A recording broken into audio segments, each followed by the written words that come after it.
My time will start in 3, 2, 1. The experience machine is the only mechanism for both you and your child to escape the horrific lottery of birth that chains your child to a life of misery and struggle, and you to a life of worry and despair. We as Sci Proposition are proud to propose this motion. I'm going to first go over 2 key points that we're going to present to you today. And firstly is being that the actor is principally incentivized to do this, and secondly, that the actor lives a better quality of life. So proud to propose. Okay, first, let's go into why the actor is principally inclined to do this. The framing. Essentially, we believe that the actor cares about their child. The care for their child is, we believe, intuitive, but we're going to explain to you why with 3 points. We believe that the care for one's child is superior to their care for themselves, and, sorry? POC. Yeah.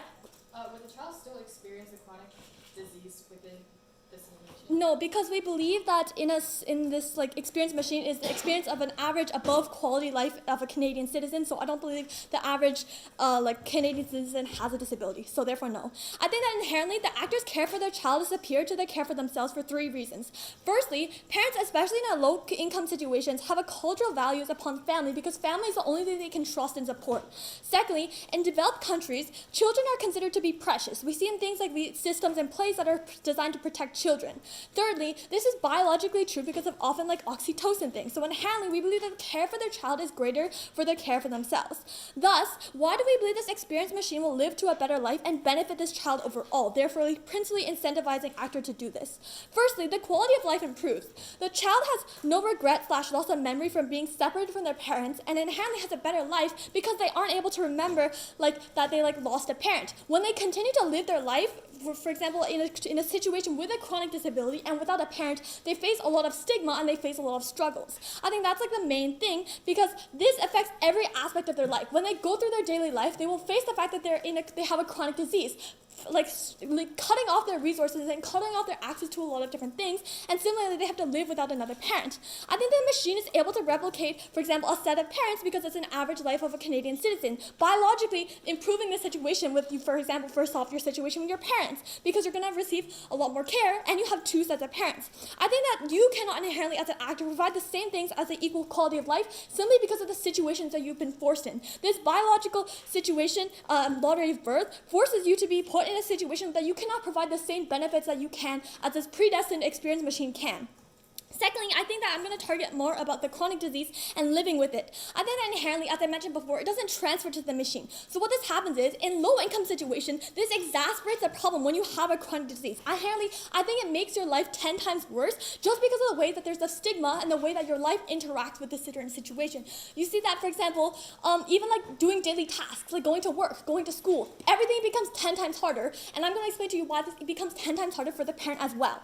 Secondly, why this goes on to my second point, why the actor lives a better quality of life. Firstly, why do we believe that there's no longer a use of this massive income of taking care of your kid? I think inherently it is incredibly hard to take care of a kid with a disease, with low income, as a single parent. I think not inherently is it incredibly hard, but the parent themselves also faces a huge stigma. We think that even though efforts in society, there is huge stigma against single parents. There's a huge stigma against parents with a chronic disease. And they feel unworthy. They feel unworthy of the kid because why can't I provide my kid a better life? And inherently this stigma affects their entire life, but also the way that they're, example, they can't go to work. They can't go to work without worrying about their kid. They can't go to they have to do a lot of trade-offs. This moves on to my second point of that you no longer need to worry about the kid's life, and that you're assured that the kid is safe. Why is this important? Because I believe that the worst moments of your life will come from trade-offs. Before worrying between can I either afford the medicine that my kid needs or the food that they need to eat. I think these trade-offs become the worst moments of your life because you want to take care of your kid, but you don't feel worthy of them because you constantly force them into suffering just because of the situation that you're born into.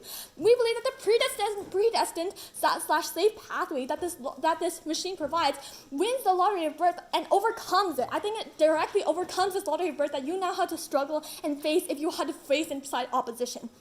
I think that inherently we're able to concede that you likely miss the kid, but this feeling disappears over a long time, whereas the trade-off is that you worry about the kid every single day. You face stigma, you worry about the kid not being able to eat, you worry about the kid not being able to have a future. I think these worries inherently take over your life and take over your entire situation, not only making your life entirely worse, but also making your kid's life entirely worse. Without this experience machine, you are tied to a life of misery and struggle. Your kid is not able to have a predestined future. You're not able to have a predestined future, and and together you face a life of stigma constantly again and again and again, whereas you could face a world where the kid is able to live like a potential life where they can face like the things that they could never experience in your current situation. For all these reasons, I'm so proud to propose. I thank the speaker for his speech. I now call upon the Leader of the Opposition to begin the debate for the side of the opposition. Hear, hear.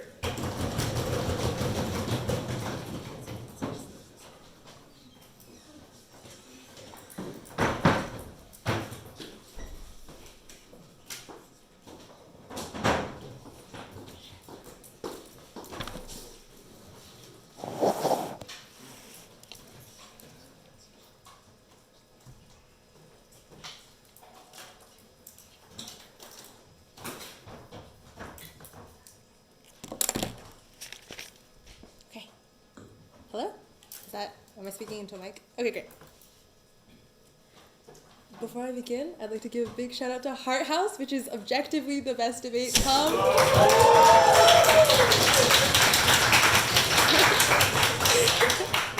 And I also want to give a big thank you to Catherine. Despite our double thirds, we're still here. Okay, great. My speech will begin in 3, 2, wait, no. Hold on. Okay.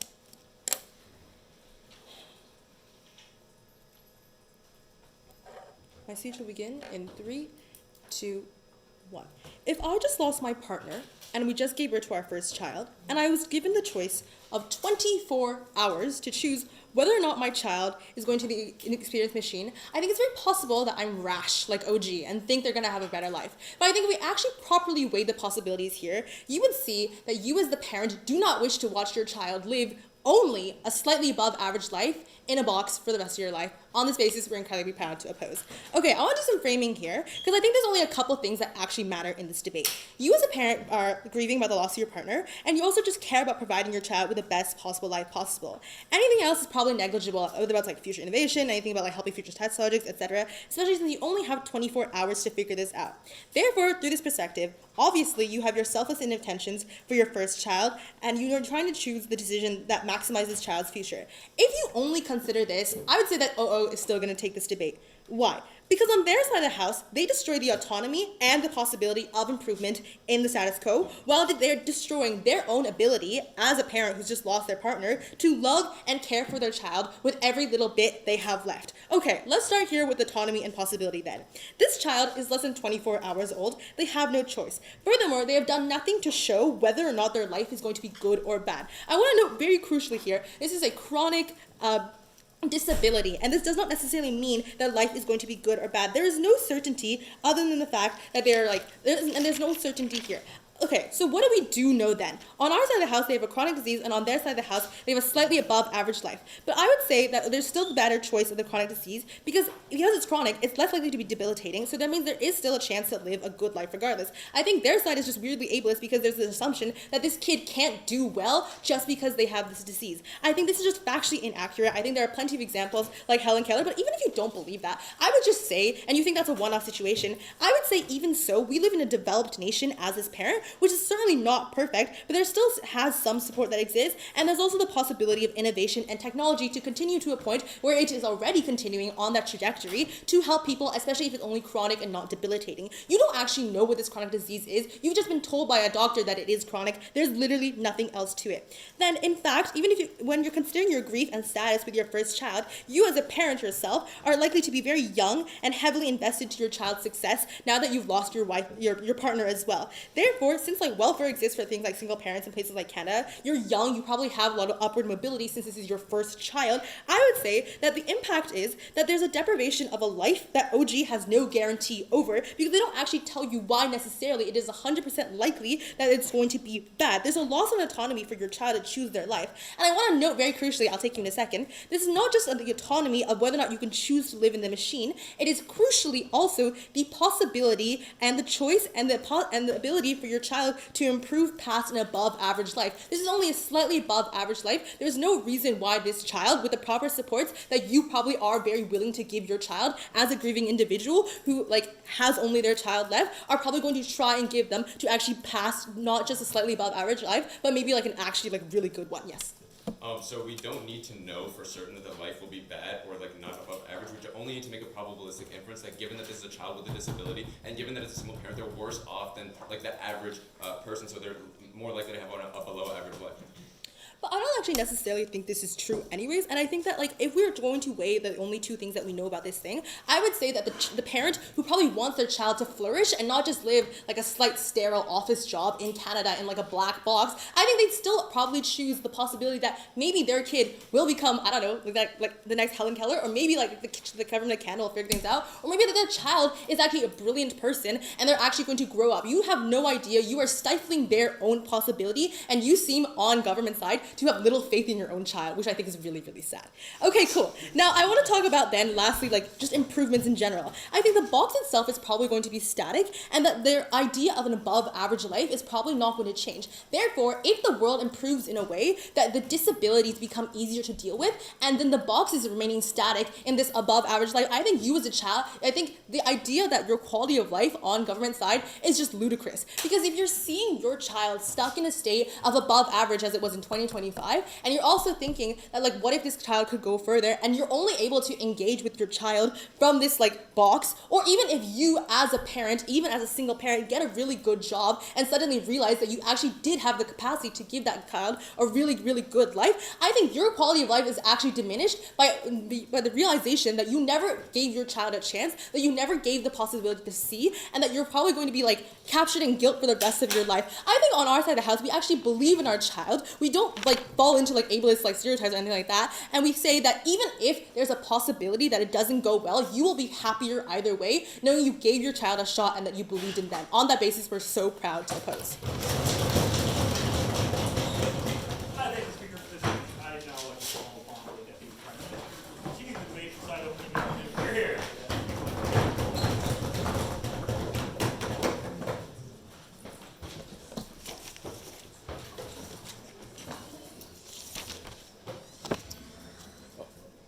Hello. Before I start, I'd like to do a few thank yous. So first, thank you to the QDU, everyone, Annika, Steven, and then as well as to my partner, who I wouldn't be here without.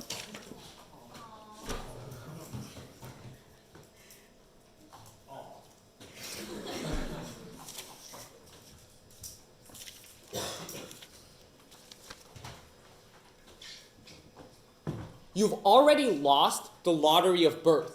Now opposition suggests you lose another lottery, where every factor is out against you. It is impossible to escape the shackles that you were born with and that your child is born with. On that basis, so proud to propose. Two pieces of content out of DPM before some refutation on LO. First, I'm going to prove to you why it is unlikely that your child will be your escape route out of poverty. This is for two reasons. The first reason is just that there is a list of factors that prevent you from being competitive against other children and parents of equal or even higher income. That is to say, your child already has things like a chronic disease, you are already in lower income, and you have lost a partner. All of these, while we do not think completely prohibit your child from being successful, are large factors in making that unlikely. We think this probability is clearly against you. But the second response we have is even if your child is successful, we tell you that the road to that success is such a struggle in the first place that it's not worth it to take. This is for two reasons. The first, it is bad for you as you have to sacrifice things like income and sacrifice things that you could have used to improve your own quality of life. But second of all, this is extremely bad for the child for multiple reasons. Because success generally comes with a lot of sacrifice. This looks like forcing your child to do things like extracurricular activities that they don't want to do, or pushing them towards trying hard at school rather than having fun. We think this is additional suffering for the child. But even in these cases of success, everything Sonia tells you, which is unaddressed by LO, are true. Things like you have to think about the moments where you have to trade off. But now instead of trading off food and your child's medicine, it's food, your child's medicine, and the extracurricular piano lesson, you probably don't care about that piano lesson. That's another reason why it's unlikely for this to be successful in the first place. Second, a second push I want to push out of opening government is how this is better for society overall if you put your child in the machine. The general thesis of this argument is that you are since it is the last required test, you co-opt a way for many others to escape the lottery of birth. Why essentially is the lottery of birth so bad? I want to point out that in the most vast majority of cases, people do not live as good of a life as an above average Canadian because the world that we live in is super fucked up. This is two cases. The first is even in developing countries, like the best case, like the United States, where people are living in capitalist systems that imprison lower income families and working class to basically lives of slavery and labor, where they're unable to afford healthcare and things like that. But second of all, notice that the vast majority of individuals in the status quo live in even worse, even more underdeveloped countries where they're unable to escape the lower quality of life irregardless because of the environment they're born in. That is to say, why does this matter for the actor? Two reasons. First is I think you get a self-fulfillment from being the one who allowed the machine to be widespread. Notice that this is independent of whether or not the machine does have widespread usage in the first place. Because one, you acknowledge that you played your role in the process, that's to say you put your best effort, but second of all, I think you're also principally required to try to improve the lives of so many who have suffered the same way as you. A few pieces of refutation now. The first push we get out of Leader of Opposition, which I think is frankly just untrue on a balance of probabilities, is the idea that you have a chance of improvement and autonomy. Three responses. The first response is they talk about developed country and like, oh, you're going to be so successful because you're in a developed country. The US doesn't even have free healthcare yet. I think like the quality of life you live in there, you're still making trade-offs. But even in countries with free healthcare, you're still making trade-offs between shelter and food.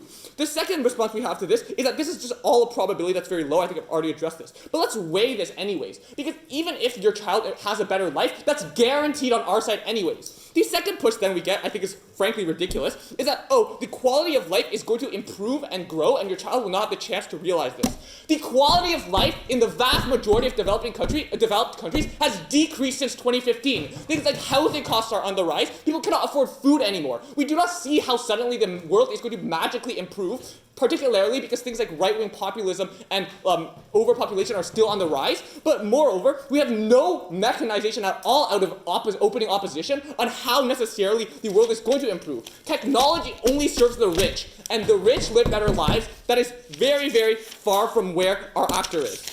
On the basis that the only mechanism for the actor and the child to relieve themselves of the suffering they are born into, and for them to light a path for others to do the same, I am so proud to stand on opening government.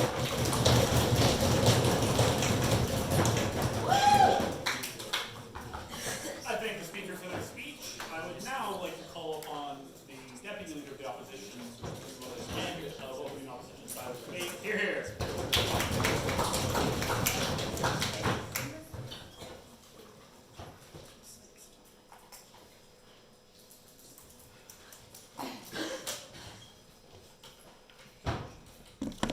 Hello? Okay.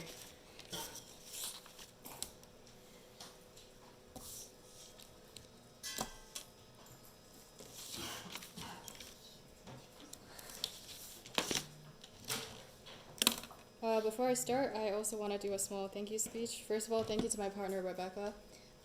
She's made this trip very memorable for me, including all my friends here, Kathy, Liam, Gail, and everyone else. And yeah, it's been a good tournament, and I hope everyone has fun in this round. Okay.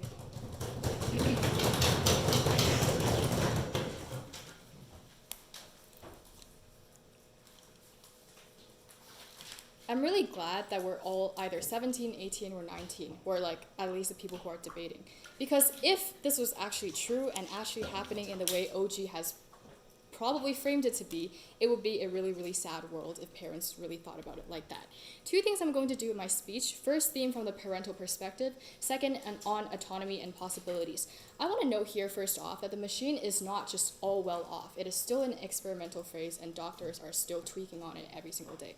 Okay, first I'm going to talk about the parental perspective, and OG seems to have a very, very, very unrealistic view on this. Biggest push is that parent will not give a better life to their children than if you were in the simulation. First, I want to say that it is very untrue that they want to say that even if we have burdens, then we just put this child into like the simulation because parents don't want to bear the burden of having a child grow up. Dude, parents with children with chronic illnesses in status quo don't just abandon their kids because they think there's a lot of pressure. I think this is just an accepted fact that they will like try to contest. It's never like a transactional benefit in which that if the parent benefits from the child or etc. that they do this. And sure, you can have things about simulation, but I'm going to address that later. Second, we think the incentive of the parent was made really clear in Rebecca's speech. This is within 24 hours of the birth of her child, and your partner literally just passed away. Like, with this grief of having this child, the first thing you consider is most definitely not the burden you have to bear by having this child grow up. The most realistic incentive is literally that I love my child, I love my partner. Unfortunately, now we all have a lot of difficulties. What do I need to do? Your partner is literally talking about like having to suffer to provide, but the second speaker literally just came up and talked about piano lessons. I don't know what that framing was about, but that's just a wash in this debate. Second, I want to talk about the parent situation themselves. Because they just had their firstborn, I'm pretty sure that they're likely young and rather ambitious. And note that grief here can be leveraged into very powerful ambition in which there's a lot of possibilities for the parent to actually do well. Many people who just give birth to their first child are not really wealthy and actually grow to become more wealthy and have a better career trajectory as they grow through the Middle Ages. Here, I want to talk about guilt. Prop says if you don't end up actually providing well for the child, you have guilt.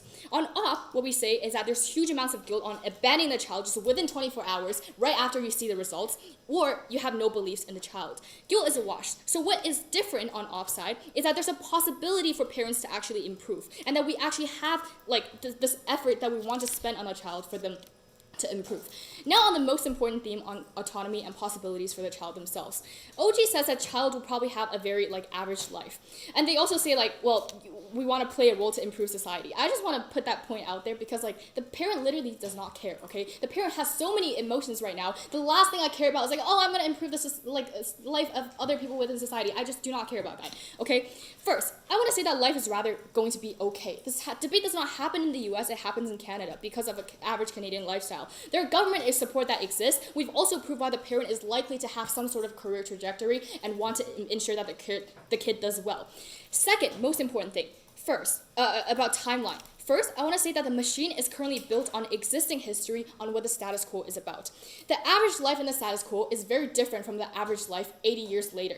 And note that the child cannot be alive after being unplugged. That means the child have to spend their entire life within this machine, which means that no changes are going to be possible.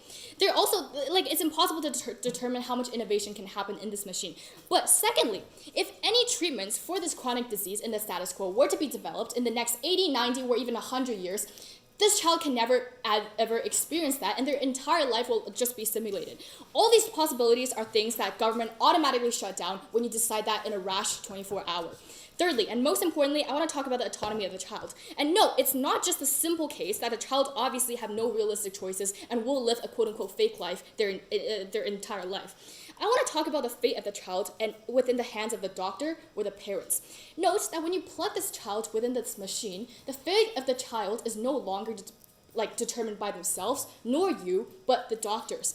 Note that it is an experiment, which means that if any other more fitting subjects than your child were to come into this experiment, your child will likely not be cared about by the doctor, because that is just true. The doctors want to care about the success of their experiment. They care very little about your child that is literally chronically disabled, okay? Like, this is something that government have to respond to, because here's a very simple way. Even if you're poor, but very possible that you could get richer, the parents have a very clear incentive, unlike what OG says, that they want the child to get better, they want to provide the best for them and help them. Doctors do not have that incentive. This is a very simple way that you're putting the fate of the child into the doctor's hand, where they could stop that machine anytime, take your child out, and let your child die. Incentives are the most important thing here, and we want you to consider that. Proud to post. I thank the speaker for their speech. I would now like to call upon the member of government to begin the back half of today's debate. Hear, hear. I think so far everyone else has given a kind of heartfelt introduction. I'm not one for heartfelt introductions, but I will say I have really enjoyed getting to know everyone at Hart House over the process of preparing for this tournament, and obviously being here as well. I didn't really know anyone before, especially Phil. It's been nice to talk to you more and to really get to know you properly. So I appreciate that opportunity.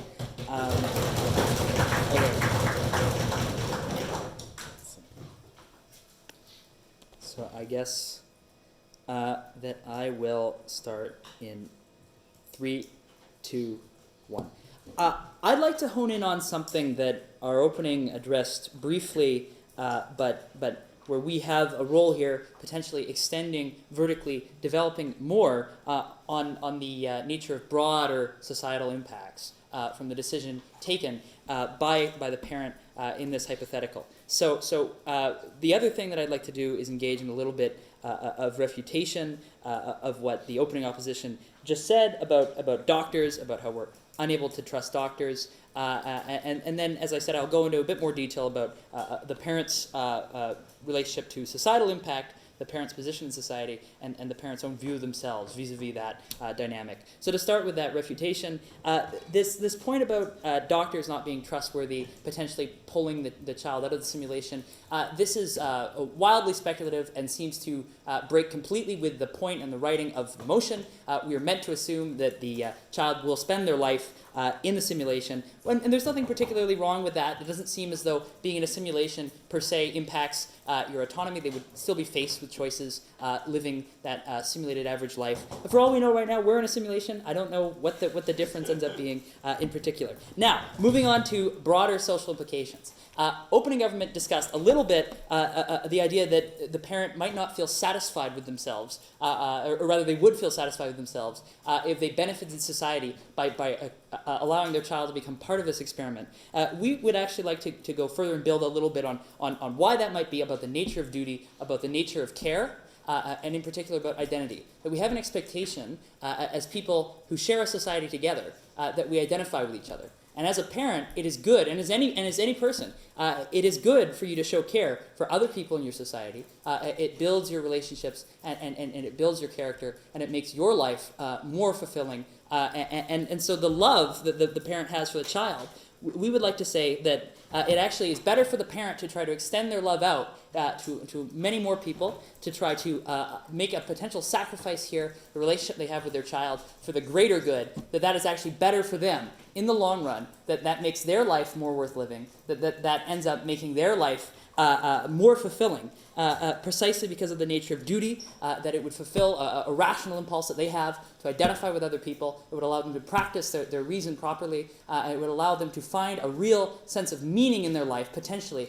Because let's be clear, and I want to approach this with a lot of sensitivity, because this is a difficult point. Unfortunately, a lot of people in the world live lives that are basically miserable. And there are a lot of people who suffer throughout their whole lives because of pain and misfortune. And what we are being offered with here is a chance. Note how the motion describes, no thank you, that the scientists developing this technology are one trial away from making their machine potentially accessible to anyone, that it can simulate any experience is key, that we potentially open up a way to completely eliminate the suffering of specific groups. This is a key extension on opening government as well. The people most impacted, we want to hone in on people who have serious chronic conditions, chronic diseases, people who are elderly, severely disabled, people who are living in incredibly poor countries. We have a chance here, from the parent's point of view, to stand on the side of history, to eliminate misery in the world in a fundamental and complete way. And that opportunity, there's simply no way to pass that up. There's this idea from the opening opposition that guilt is sort of a wash. I would argue that I think it seems basically intuitive to me. I would feel far more guilty giving up the possibility of improving the world fundamentally and completely than I might giving up my child. That guilt, in fact, comes in strongly on the side of government. That mechanization is key to what we're adding, and that's one big reason why we should win this debate. You had a POI. Yes, everything is speculative in this debate, but what is certain is that a parent would definitely care more about a child than any doctor. The parent may care more about the child than any doctor, but we are meant to assume by the writing of the motion that the doctors themselves are not acting against the child, not that they will pull them out of the machine. The idea is that they will experience a full life in the machine.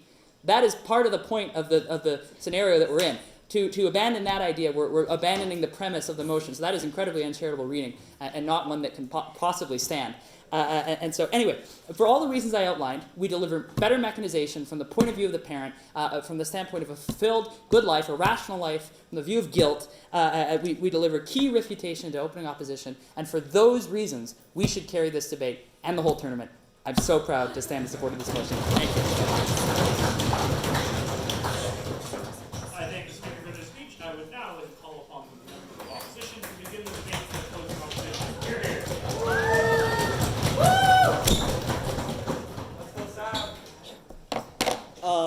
Quick thing, I think I just want to say, I'm here for the people, even though this is really fun to be able to speak in front of so many people, and it's really fun to debate, and it's so fun to do this. I think the people I've met are the reason why I still do this activity, so you know who you are in the crowd.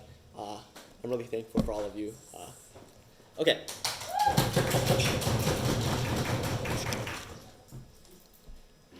Wait, sorry, I opened the wrong app.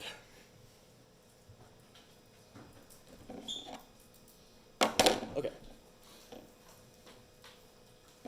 What does the system look like, and how do we think this operation works? We think there's deeply and something incredibly wrong with this operation on government of the House. Because think of this. The Infoslide says this is an operation that's extremely safe. Yet finding subjects has been incredibly difficult. We think there's lots of parents of children that would probably want to consider this on propositions to the House. Think about how many children every year are born to single parents who are irresponsible. Think of the thousands of children who are born that are seriously disabled. We think the very fact that there's no one that has considered this operation suggests there's something deeply wrong with this issue. So it's probably things like, there's no transparency within this system. It's probably things like maybe this company is corrupt, etc., etc. We think there's a reason and a deep-rooted reason why no one has considered this situation in the first place. I think that already won seal the debate. But what we're going to do is we're going to explain to you why people have children and why giving up your child to a machine and that operation is something that absolutely ought not to do and something that's not likely to happen. So why do people have children? I personally think it's because they want to raise someone in their image. It's to build on their legacy, for instance, to love someone so immensely. But critically, I think this is something that's incredibly unique to raising a child and something that you can't experience in other ways. This is to say, this is something that we posit individuals care a lot about and contemplate for a very long time. Because critically, you're a low-income family that must weigh the pros and cons of getting a child and seeing if you can actually raise them. This probably means you considered having a child for a long time and you ultimately made the decision to do so. This means you care about the things that I just outlined to you, like raising someone in your image, like to love someone so immensely. I'll take the POI in a second. So I just want to do some world building here on what proposition wants us to do. You just waited 8 months to get a chance to raise a child after due contemplation for a very long time. There's a machine or an operation that literally no one in the world wants to try. And then government wants us to give away this child and just walk away. I think there's a couple of very intuitive reasons why this is not going to happen. Firstly, come on, intuition. This is something that I think most people intuitively would not want to do, given everything I explained to you.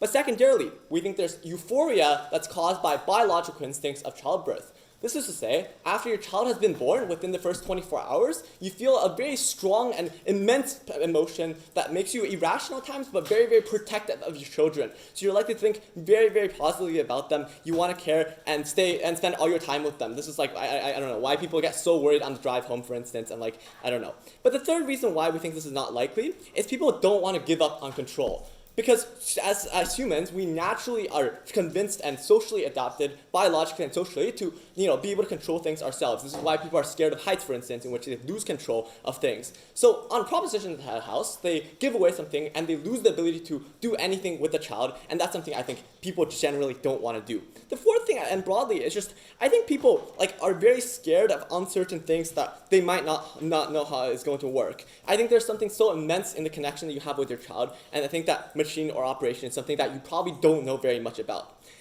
I'll take the POI from opening.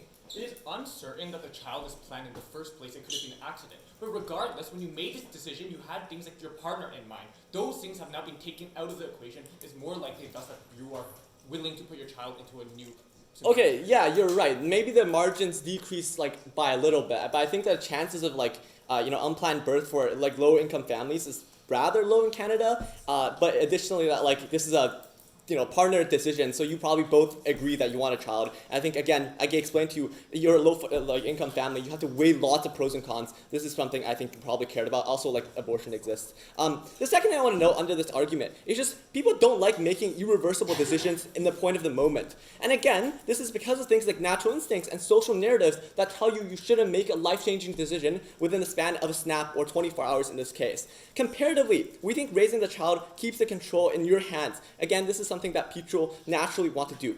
I want to do some extraneous refutation to some things that proposition said. One of the biggest claims I think is still left standing is that this is something that you want to do because you want to do something good for medicine and do for the world. I actually want to flip this argument because I think this is something that precisely you don't want to do because you're the last person before the trial officially goes into like production for everyone else. This is incredibly bad because you don't know if this is going to work out in the future. Imagine if it doesn't work out, and this is fears that you're obviously going to have. I don't think you care about these things very much. Also, I think O is correct that you care about, your child more than this random doctor that you met in this world. But critically, at the very end of the speech, I think we gave you a far more realistic and tangible illustration of what this parent is experiencing after childbirth. I think O is correct in a lot of things, but the illustration and the explanation of O is largely very intangible and unnuanced. For all those reasons, very clear a seal ballot. Thanks. I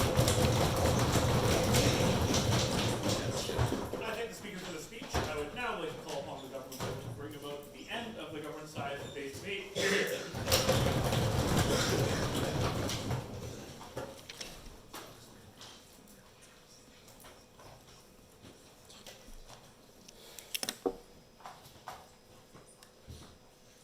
All right, so everyone has been thanking people. I think that's appropriate. The people I want to thank are the ones who organized this, got us here, fundraised so that it wouldn't be, inaccessible to us to come here, as well as the people who just made it a great time to be in Montreal with you all. Thanks for debating with me.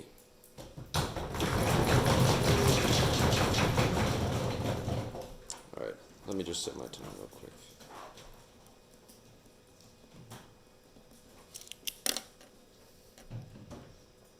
All right, so as I say in every whip speech, I'm just going to tell you why we won the debate. I'm going to go in order of which arguments were made and which ones were important, and emphasize what we bring to this discussion. So starting with opening opposition, they make a variety of arguments. I think we have to credit that they get a lot out there. Unfortunately, we have point-by-point refutation for all of it. So first of all, they assume that we have some kind of above average parent. Like, since we know nothing about the parent, we should assume they're average. And further, that they're a single parent, so that's likely to be even like below average in the difficulty of giving your child a good life. I think this was sufficiently gone over.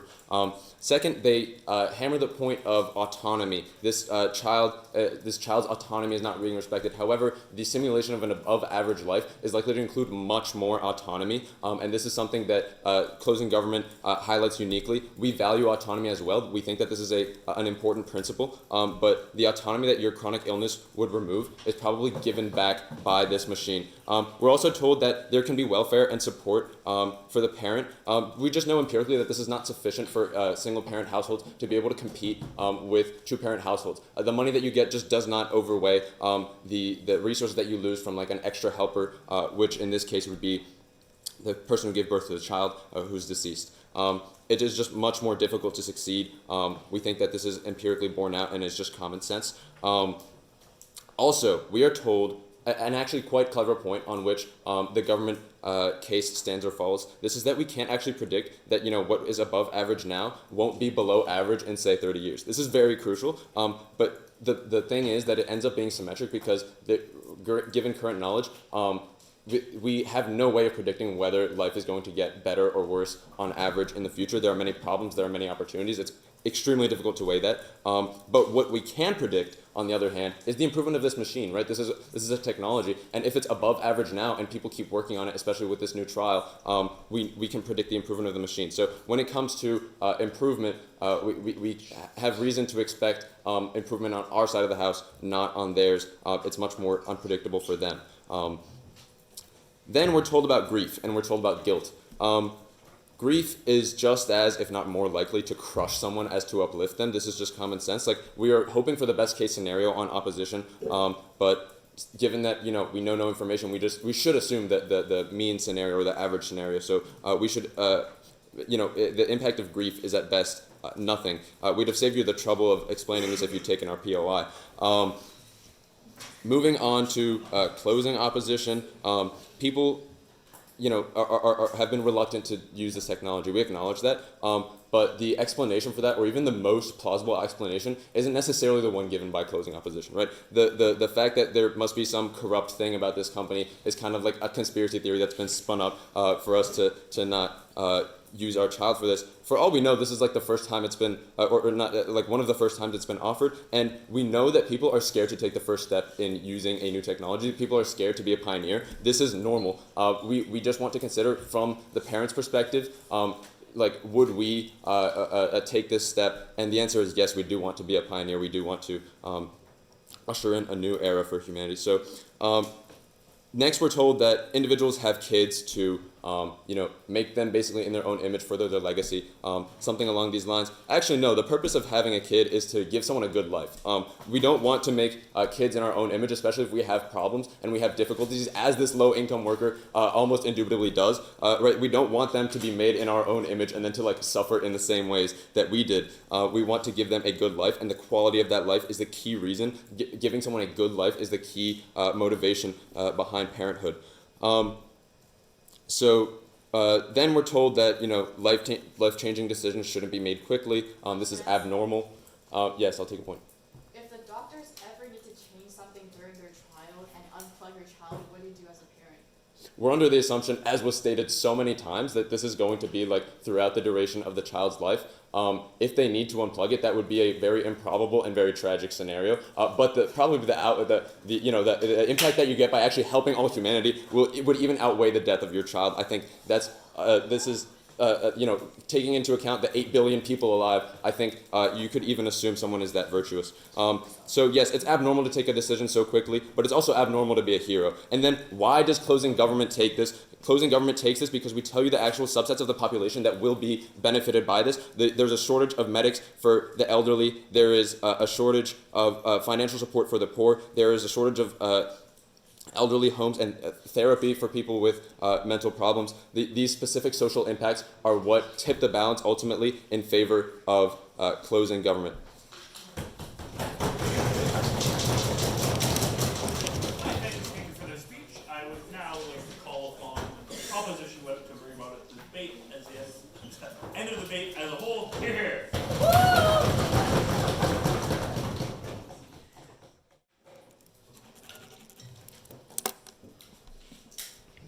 So, does this work?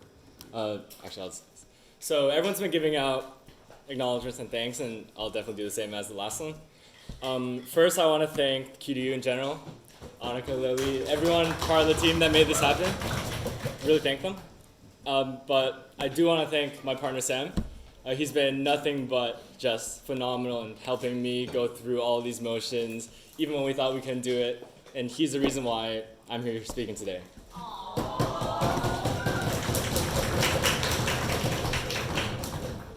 But without further ado, let's get in.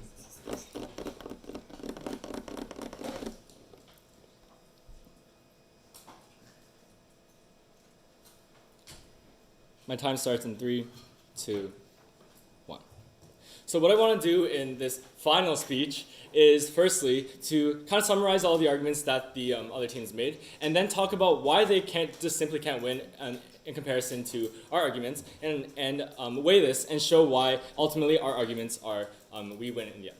So firstly, looking at CG, they talk about a central idea that the simulated life that the kid will live is a sense of autonomy. However, the thing is, for the parents making the decisions themselves, they don't know the nuances of disabled life, and they aren't thinking about whether there'll be this depth of autonomy. But rather, the fact that they don't know about the nuances of how the kid's life will operate in the future makes them more motivated to help them lead a good life in the future. It will make them, even if there is a shred of hope that this kid can live an autonomous life in the future, this parent not knowing it immediately in the moment, will do all they can to will do all they can to ensure that this can be the case. And additionally, they also state that it's better to extend this love, this altruism from the parents to the entire community. But that's just not true. They say that humans are rational, but love is the force that makes things be. It's what makes a mother sacrifice herself so her kid can live.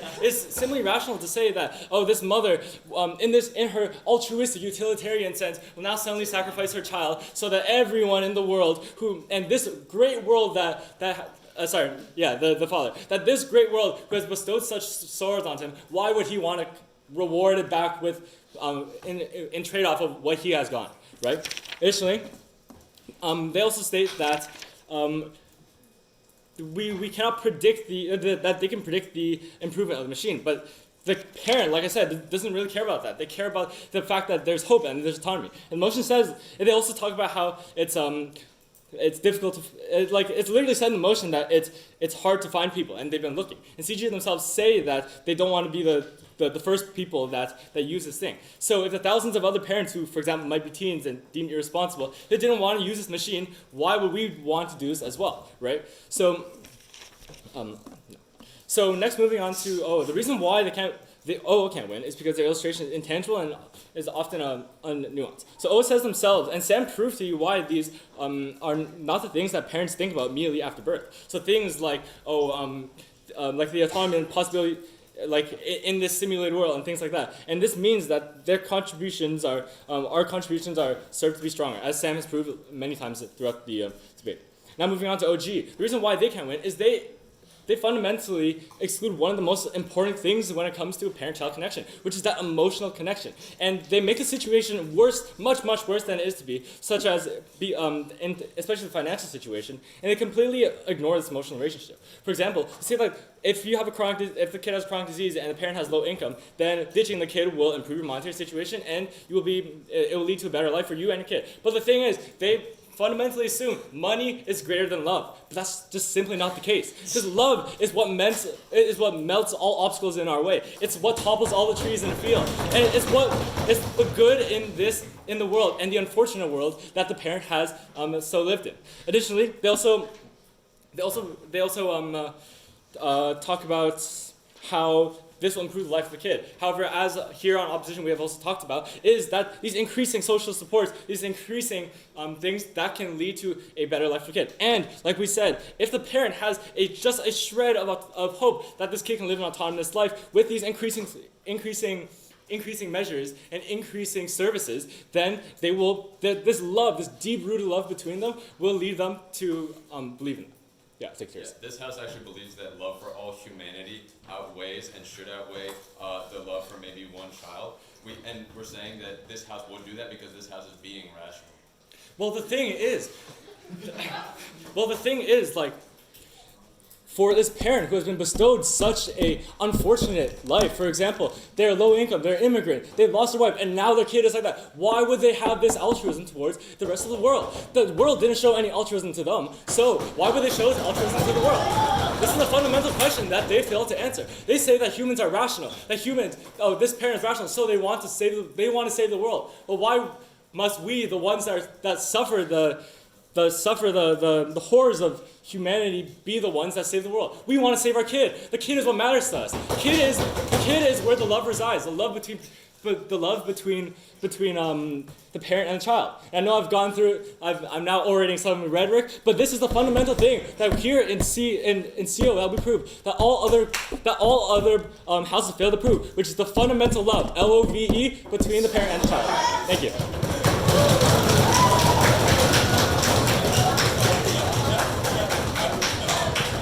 I thank the speaker for this speech. I thank all speakers for the wonderful round. Let's give them one more round of applause.